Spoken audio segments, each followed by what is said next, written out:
What's good, everybody? It's your man Dale saying, how y'all doing out there? Happy Wednesday.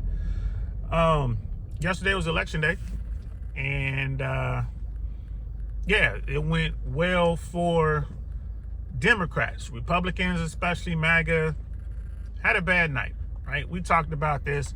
You know, a lot of people are saying, hey, is this any indication of what the midterm is going to look like? Yeah, it is.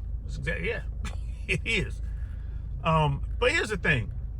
You know, the Democrats are out there taking victory laps and saying all this stuff. The Democrats didn't do anything special, right? The Democrats didn't win. Donald Trump, the Republicans, and MAGA lost. Right? That's all that is. So, you know, my Democratic friends out there, man, y'all need to go ahead and calm down, because the darling of the night last night, of the election night, was Zohran Mamdani, right? That was the story. That guy is the next mayor of New York, youngest mayor of New York in over 100 years, first mayor, first Muslim mayor, a bunch of other firsts, right? That young man ran a hell of a campaign from start to finish. That dude started out with, you know, less than 1% of support. No one took him serious. And man, he won with a double-digit margin.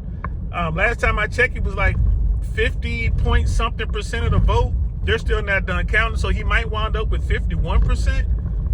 Bro, outstanding job. And here's the thing: Democratic leadership tried to stop him, and now the Democrats are out here taking a victory lap. Stop it! Stop it! Somebody make it make sense. The Democrats should be crushing in this two-party system right now. The Democrats' approval numbers should be off the chart right now, but they're not. The Democrats, they don't have effective leadership. Chuck Schumer, Hakeem Jeffries, they're joke. They don't make any sense, right? They're part of a leadership apparatus that's hurting the Democratic Party.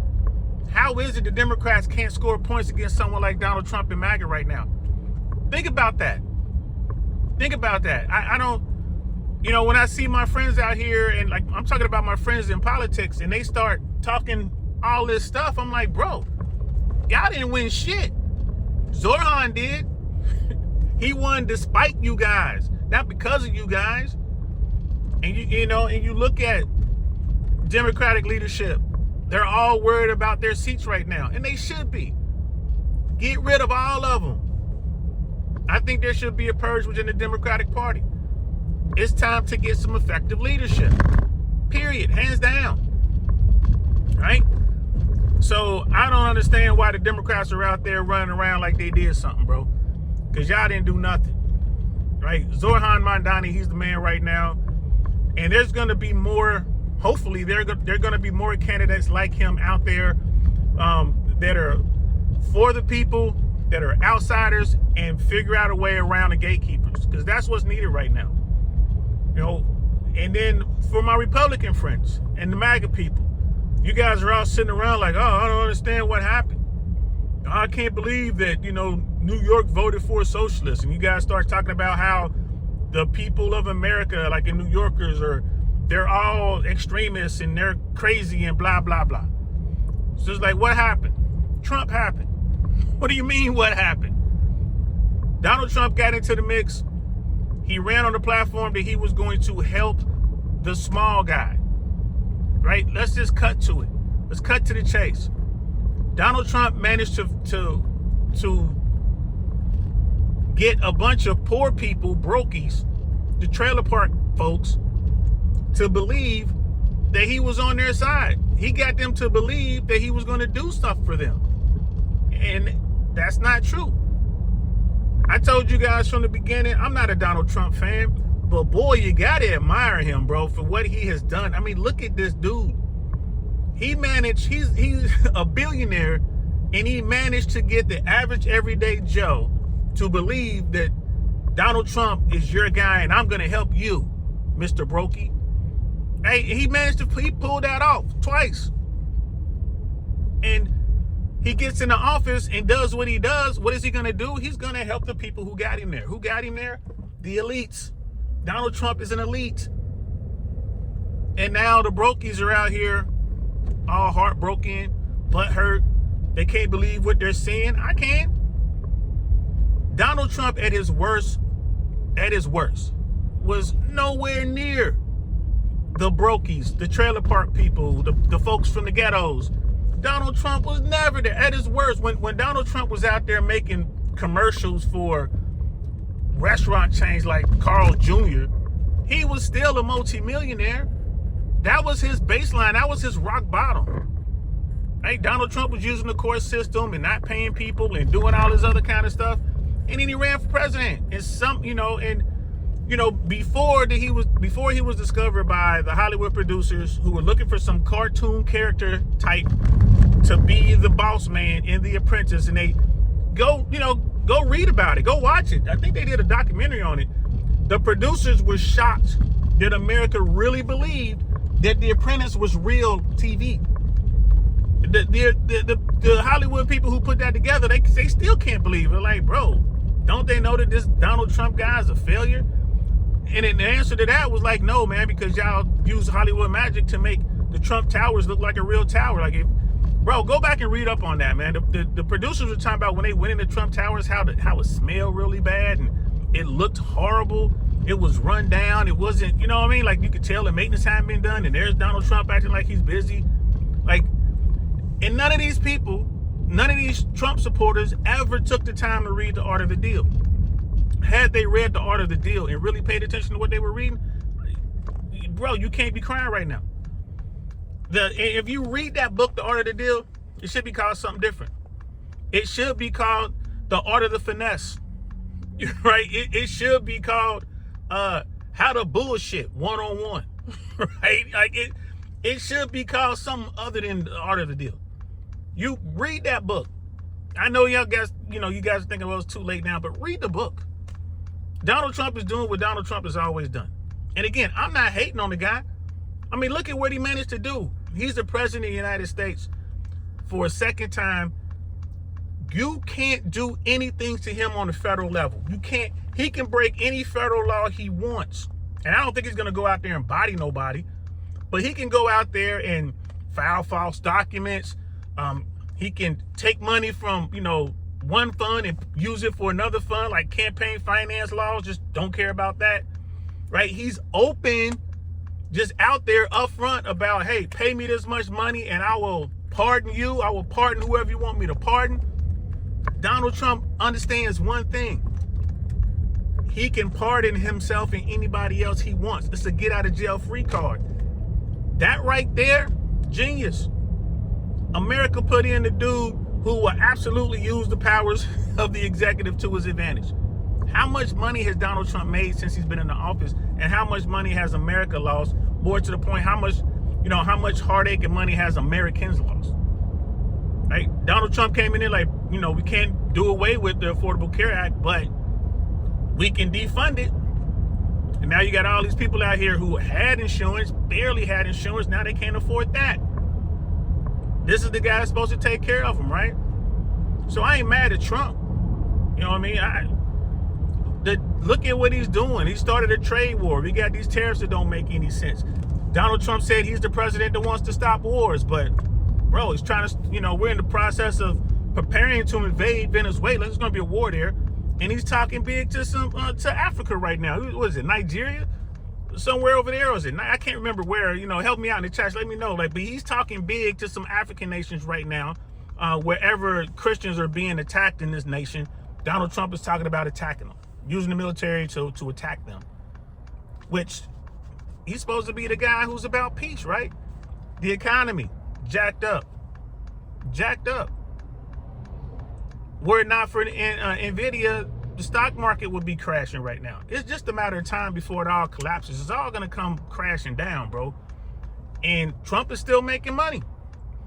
So when you look at what Trump has done with Doge, with the government shutdown, with everything else that's going on right now, all of this is done by Donald Trump. This is what he's doing. Of course, America is going to push back. And not just the liberals, right? You got the hardcore Republicans and MAGA people who aren't going to vote.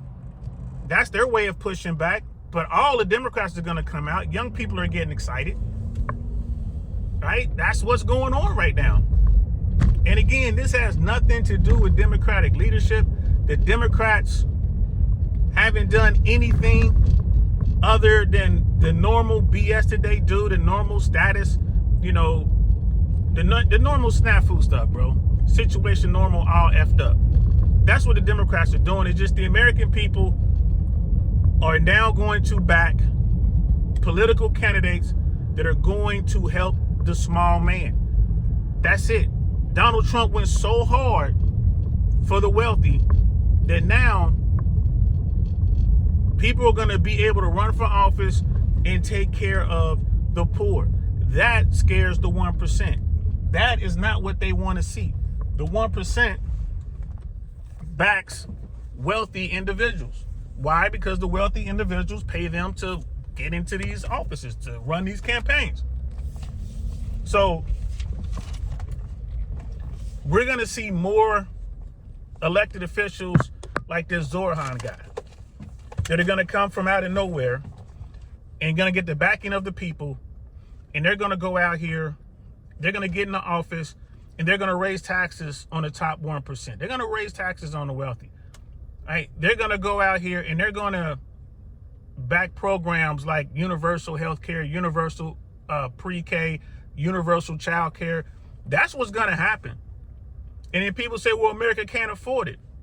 Yes, America can afford it. Look at the gap between the haves and the have-nots. Look at all this money. It doesn't take much money to start a program for universal child care. It doesn't take a lot of money to start a program to actually improve the Affordable Care Act. It doesn't take a lot of money. It just takes votes. It takes determination. Right? It doesn't take a lot of money to increase the standard of living. It doesn't take a lot of money to increase the minimum wage. Like, people are going to start coming out looking out for the small man. I think America's waking up to it. They're seeing it, right? They're seeing it. There's so many videos out here.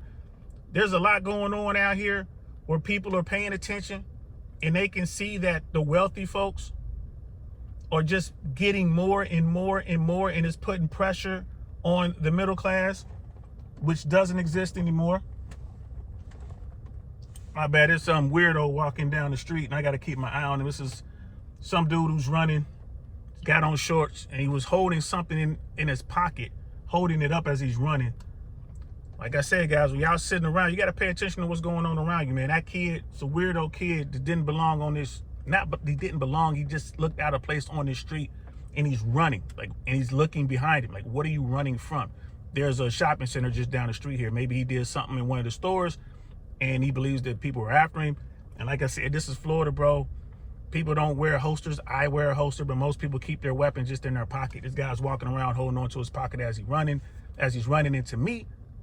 I'm thinking this guy might have a weapon. Here I am sitting in my car, sitting in this SUV, and he's trying to get away, and he's kind of slowing down, looking at me, and I'm looking at him. Of course, I got something on my hip, so if it went down, it would be what it's going to be. But let's get back to the politics. There are going to be more and more politicians that are going to come, and they're going to look out for the little man.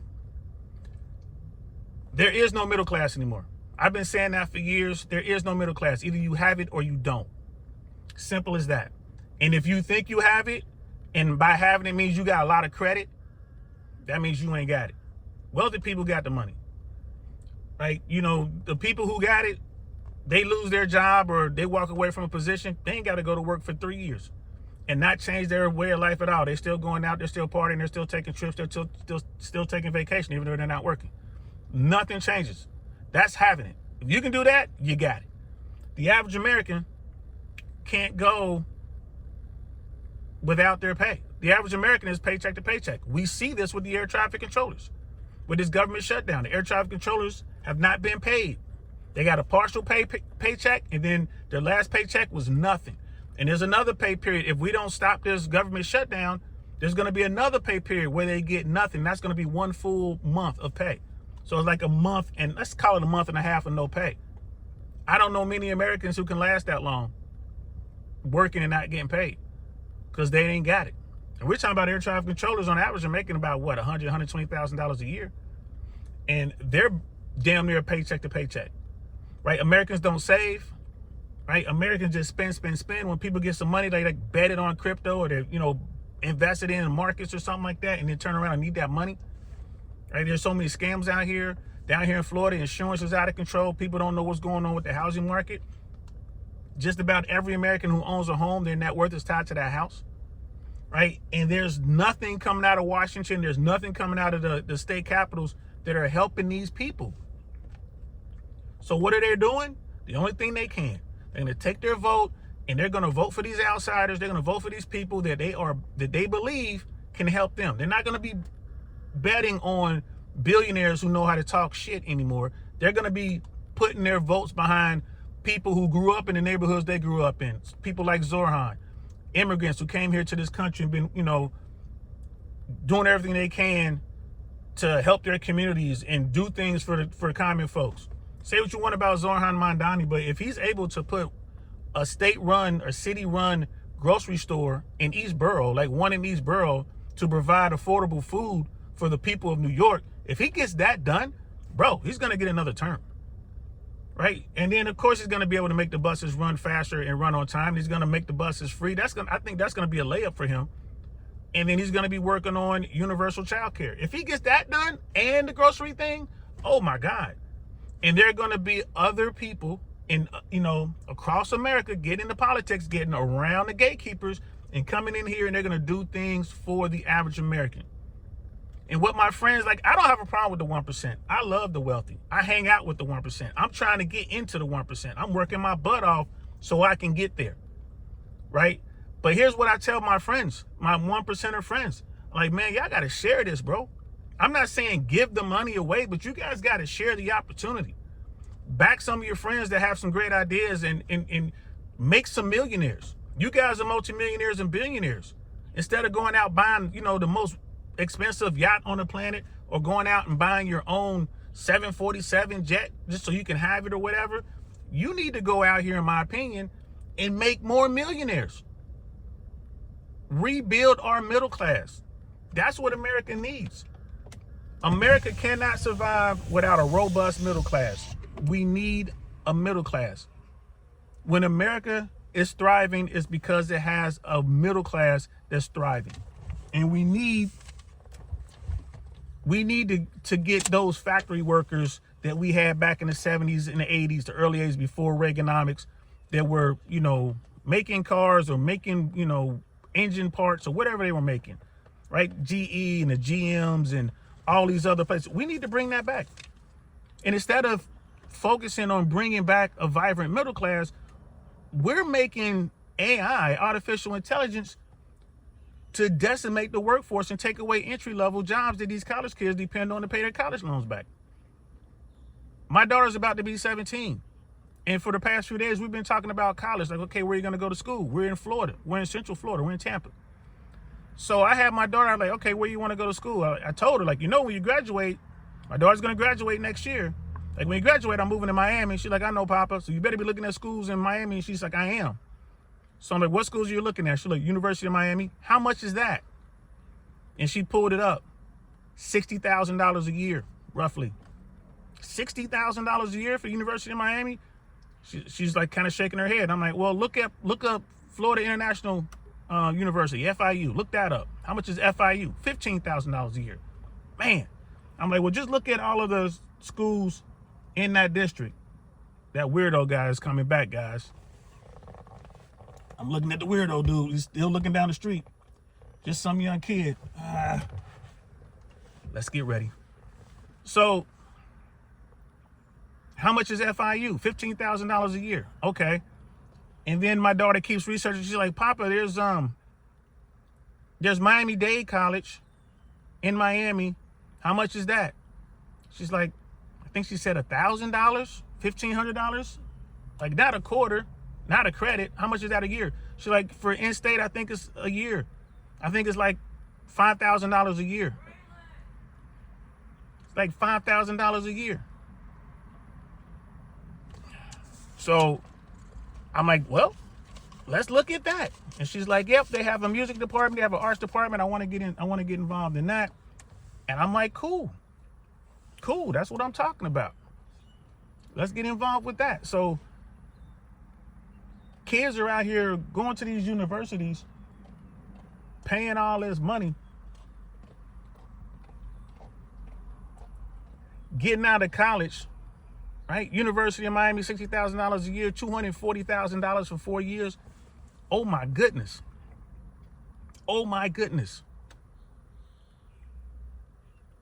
Yeah, the weirdo kid is walking back past the car already. It's a young kid, man. Looks like a homeless kid, but can't take any chances out here, bro. I got my friend sitting on my lap. He looked into the car and saw it sitting on my lap, and he waved at me, and now he's walked off. But and this is Castle Doctrine. We're in Florida. I have the right to defend my person and my property. I'm in my vehicle. I have a right to defend myself. So today's, you have to weigh out how much it costs for your kid to go to college versus what are they going to do with the degree and how much money they're going to potentially make when they get out. And at $240,000 for 4 years, who can afford that, guys? You're going to need all kind of help. Who can afford that? I mean, even at $15,000 a year, someplace like FIU, you're looking at what, $60,000 over 4 years? That's a lot of money. That is a lot of money. We can pay a fraction of that, and she can go to a pretty good school. Talking about Miami-Dade, you know, we're kind of doing some research. I looked at some videos on it. I've done some research, went to their website. There's some success stories there. So this is what you got to do, because the 1% is using AI to get every single dime they can, right, out of their labor costs. They want to reduce their labor costs to the point where they're making all the money.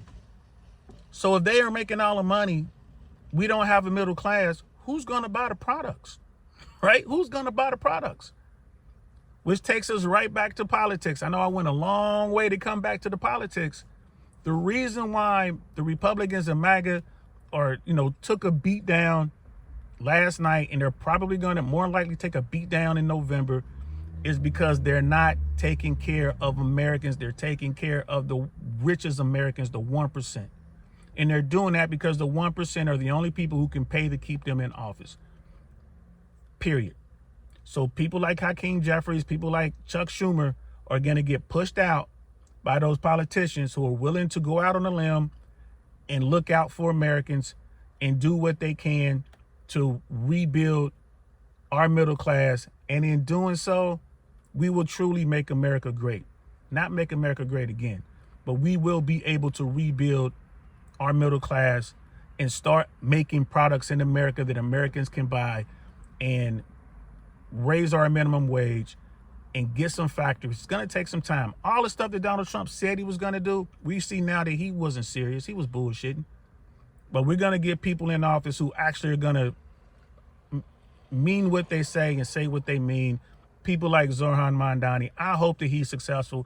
I hope that he can accomplish some of his goals. They're lofty goals, but I hope he can pull it off. And I hope we see more elected officials or more Americans step up to the plate and get into office, get around the gatekeepers in politics, and get in there so they can take care of you and me. Because let's face it, we need that. We need that. And no shade to my rich friends. Hey, y'all know I'm trying to join the 1%, man. I just got to tell it like it is, y'all. So don't get mad at me. You know what I mean? Go ahead and continue to invest in these projects that I'm working on so I can be a millionaire just like you. And what I'll do is turn around and do the same thing and pay that forward and bring more people up.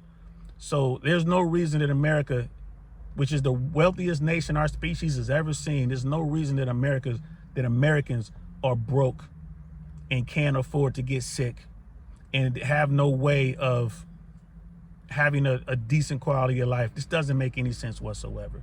We can fix it. And people like Zoran Mandani are going to be able to do that. And yes, I believe they're going to be moderate Republicans. Moderate Republicans are going to come along and want to rebuild our middle class as well, right? There's going to be moderate Republicans out there who's like tired of hearing the racist bullshit that's coming from MAGA. It's like, you know what? We're going to let y'all go on back to the fringes where y'all belong. And the moderate Republicans hopefully will take over the Republican Party and get down to business. And that business is putting this country back together. That's my take on it. Sorry, let me get off my soapbox. Sorry for the rant. But, you know, I just can't sit back and be quiet while I watch the country that I love, the country that I put my life on the line to defend, get destroyed by people who only care about themselves. Now, that's not all the 1%ers, but someone like Donald Trump, like I said, as transparent as he is, he's just about making money. I can't hate the man. He's so transparent. It is what it is.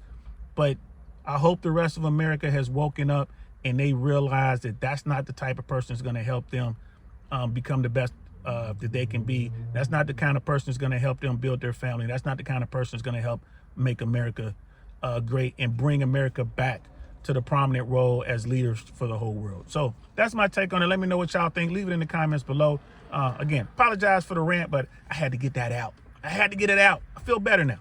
I feel much better now. Or as I used to say in the Army, I feel much, much gooder now. Much, much gooder. All right. That's Army Airborne talk, by the way, guys. Shout out to my man V. So anyway, I got to go. Hope you guys have a good day. Have a good week. Think about what I said and do me a favor, man. Let me know in the comments what you think, man. Be respectful. If you're angry, go ahead and be angry, but be respectful, man. No need to use any racial slurs and all that kind of stuff. Just say what you got to say. I'm cool with it. I'm cool with it. You know what I mean? That's it. I got to go. I'm D.L. Saint, man. I'm talk to y'all later. Peace. College costs too much money. We got to fix that. All right, I got to go.